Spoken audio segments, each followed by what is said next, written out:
Hello, everybody. This is lesson number 6 in Math 100. This lesson is a sort of a mixture of a lot of ideas. We have large numbers, small numbers, conversions, and proportions. Okay, so there will be word problems involved. The calculations are pretty simple, like arithmetic. No algebra, of course, but we involve large and small numbers and fractions, so things could get a little messy. All right, but this is our last section before our first test. All right, so let's get started.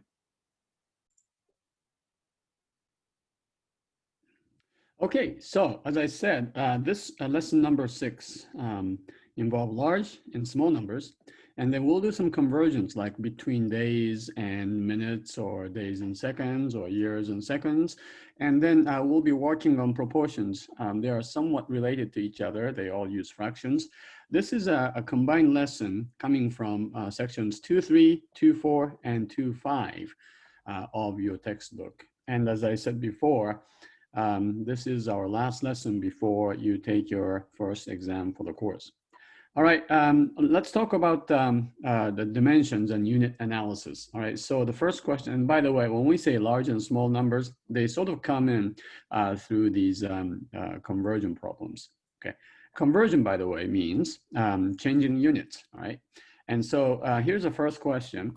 How many seconds are in a year? Okay, so, sometimes you'll need to make conversions like this in order to write interesting stories in a newspaper, or to communicate certain things.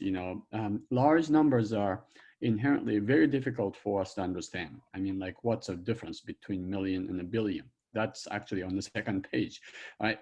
But let's try to have, some perspective and some way to handle or to understand, grasp those large numbers. You can see that we have lots of seconds in a year, right? How do you calculate that? All right, so this is what I would recommend. Now, you don't always have to do this. In fact, you may be able to figure this out very quickly. But formally writing with, in terms of unit analysis, this is what you may want to start thinking about. This is the way you may start to think about. 365 days to a year, right? And if you write this as a fraction, this represents 1. Okay, you know what the fraction 1 is? The fraction that represents 1 is any fraction that has the top and the bottom as the same. Now, 365 days is equal to a year. So this whole thing I've just written is basically a fraction that represents 1. And in addition, you have 24 hours, which is equal to 1 day. And then 60 minutes is equal to 1 hour. Notice here, you will see the same units used up and down, the top and bottom, okay? And that's the key, because they can all cancel, right? And what else? 60 seconds is equal to the duration we call 1 minute, right? So it turns out all you have to do is to multiply 365 and 24 and 60 and 60. Now, you probably guessed it, because you have 60 seconds to a minute, and then that times 60 will give you the number of seconds in an hour. Multiply that by 24, and that would be the number of seconds per day. You multiply that by 365, right? So that will give you, if you multiply all of these numbers, a large number which represents the number of seconds per year. But notice here, what's happening, and this is called the unit analysis. What's happening is the days and days, these will cancel each other because they happen on the top and bottom. Hour, minute, minute. And what's left is seconds per year, right? And that's exactly what you're looking for, right? We are trying to find the number of seconds per year, or for each year. Now, if you multiply all this together, you get 31,000. Maybe there was a few years ago, I think there was a song, and if you can sing those lyrics, you can remember this. The answer turns out to be 31,536,000 seconds per year, okay? And so that is the answer to this question. Normally, you don't do all this kind of fraction here, but you notice here, each fraction is basically representing 1, Okay, the top and bottom are the same. Now, when you get a large number, like this is 31 million, you have a little comma here to indicate, you know, these significant the place values. And in order to describe large numbers, we often use powers of 10. Okay, now why 10? Well, we use a numeration system based on 10. It's called a decimal. Deci means 10, and decimal numbers. And probably that's because humans have 10 fingers, you know. And so what is 10 to the third? It's a thousand. We write it this way. The comma is optional, okay? But for large numbers, it really helps to have a comma. This is 1,000, right? How about 10 to the fourth? That's 10 to the, oh, but by the way, this thing is called an exponent. And it tells you how many times you are multiplying that number. So 10 to the third means, you know, 10 times 10 times 10. If you have 10 to the fourth, of course, this is 10 times 1,000, and we called it 10,000. Okay, when you have 10 to the sixth, that would be 10 times 10 times 10 times 10 times 10 times 10. And so you will see, and you will note that the number of zeros following the one is actually the exponent. All right, so 10 to the fourth has 4 zeros. 10 to the sixth has 6 zeros. We call this number what? A million. Okay, so you should know, just as a common knowledge, that a million has 6 zeros, and it is 10 to the sixth. 10 to the eighth, okay, well, you have 2 more zeros, and that means it's, what is that? 10 million, 100 million. Okay, so you have 100 and then 0, 0, 0, comma, 0, 0, 0. You should know how to read these in English. 10 to the eighth is called 100 million. 10 to the ninth, it's 1,000 million. But when we have 1,000 of a million, we have a new term that's called 1 billion. Okay, I don't have enough space to write this, but this is 1 followed by 9 zeros. Okay, then what are these things here? That's a negative exponent. Right? When you have a negative exponent, all that means is, and this is not a negative number, by the way. I mean, -3 is a negative number, but 10 to the negative third means 1 over 10 to the third. So when you have a negative exponent, and there's a rational, easy way to understand this, but when you have a negative number as an exponent, is 1 over 10 to that, you know, that particular number. So this is 1 over 10 to the third, which is 1 over 1,000, and this is often called what? A thousandth, right? With a th ending. All right, the same thing here. This will be 1 over 10 to the fifth, and this will be called 1 over, and what's 10 to the fifth? 10 to the fourth is 10,000. This is 100,000. So this number will be called a 100,000th with a th ending. Okay, now you don't have to memorize conversion constants because we have in the world basically 2 ways to measure things. Everything from, you know, lengths to temperatures to volumes and areas and all those things. One is called the metric system, which is pretty much used all over the world except one major country named USA, in which people use things like pounds and feet and miles, and so that's called the US custom or customary units. But make sure that, so by the way, so for exams, you don't have to memorize these. Like for instance, 1 mile happens to be, I don't know if you know this, it's about 1.6, technically 1.609 kilometers. Okay, you don't really need to know this. If you do need this kind of a constant, I will give it to you on your test questions. 1 mile turns out to be, and this is something that you probably should also know as part of your common knowledge, it's, 1 mile is 5,280 feet. Okay, and so with that, you can do some interesting and important calculations. For instance, if you're driving at 70 miles an hour, what is that in terms of kilometers an hour? If you're talking to anybody who is not from the United States, you may have to translate that. Okay, you're driving 70 miles an hour. Most people, European people, would probably have no idea what that means. okay? And so you would have to convert that to kilometers an hour. And how about feet per second?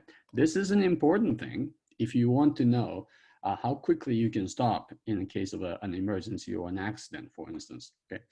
All right, so 70 miles per hour, you can write as 70 miles per hour, right? So hour is 1 hour. This means if you were driving at this speed for 1 hour, of course you drive 70 miles. And then what's the translation or what's the conversion factor? It's 1.6 kilometers per hour, right? And per mile, because this, remember, this means, yeah, this is the same thing. 1 mile is equal to 1.6 kilometers. What I have written here, this means 1 because the top and bottom are the same. Now, the key here, you may be wondering, should I divide or multiply by 1.6, right? And the nice thing about the unit analysis is it'll tell you right here, if you divide by 1.6, if 1.6 is to come as a denominator here, then the miles don't cancel, okay? These two miles will cancel because one is on the top and one is on the bottom. So the unit analysis will help you understand whether to multiply by or divide by the constant. In this case, you multiply, and it turns out to be 112 kilometers an hour. Okay. The car you drive probably has a button where you can change from kilometers an hour to miles an hour. Try that. If you, well, don't use these while you are driving, but once maybe you can change the setting and just go for a drive, and you'll see when you're driving at 70 miles an hour, it should say 112 kilometers an hour. Okay, so and typically again, just by you may just want to know this as part of your common knowledge that when you describe speed in terms of kilometers an hour, it is much faster. So Major League Baseball pitchers, how fast can they throw their fastball?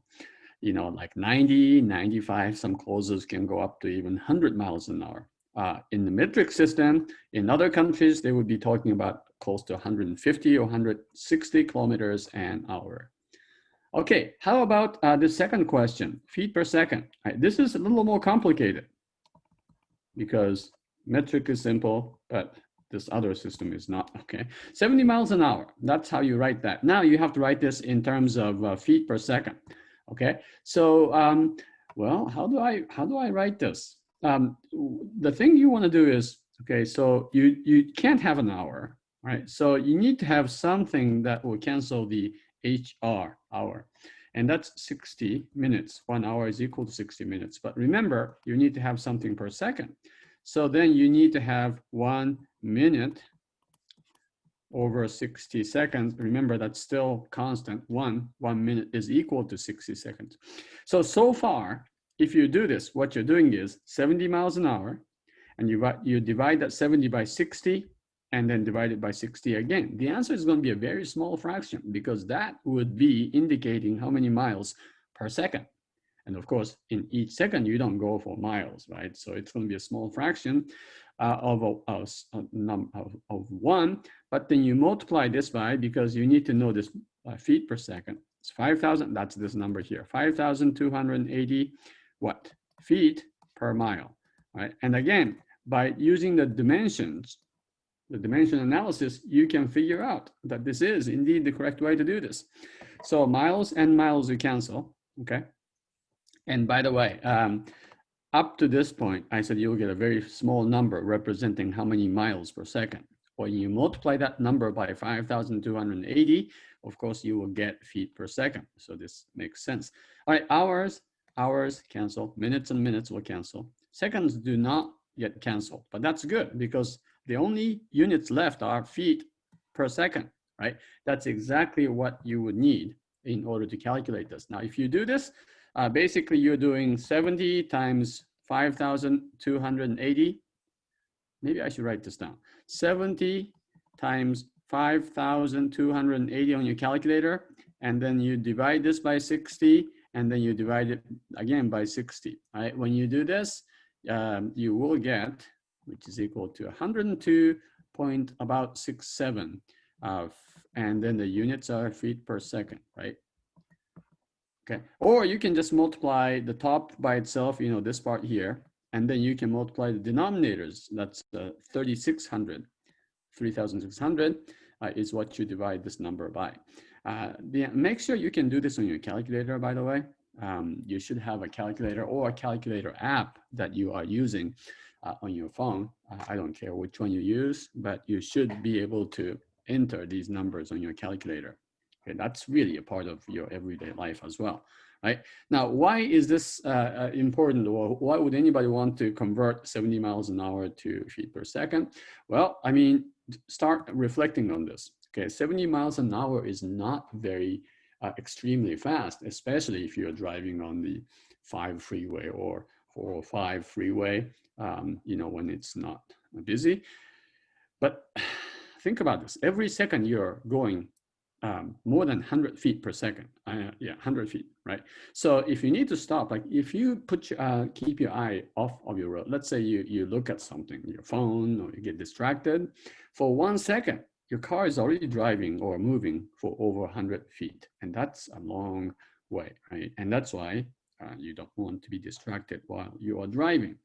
So this kind of a conversion could tell a story or could give you a narrative with which you can maybe write an article or do something, you know, in your major. All right, so the last question here, and we'll stop and then go to, in fact, why don't you take a look at this and do this? So these are conversion problems so far. Next one is more of a proportion problem, which is related to conversion, right? So many conversion problems, you can set up a proportion and solve this. All right, so I'm not gonna give you an answer yet, but think about this. Let's say you are going to put hardwood floor on your room, in your house, okay, in certain rooms in your house. And you found out for a 10 by 12 room, it costs about $800, okay? Now, with the same kind of hardwood, assuming that the material will cost the same, how much would it be for a 15 by 15 room? Okay, so think about this. Maybe you can jot down your estimate, or maybe you can set up an equation. And when you think you got the right answer or a setup, then come back and try to follow the answer, okay?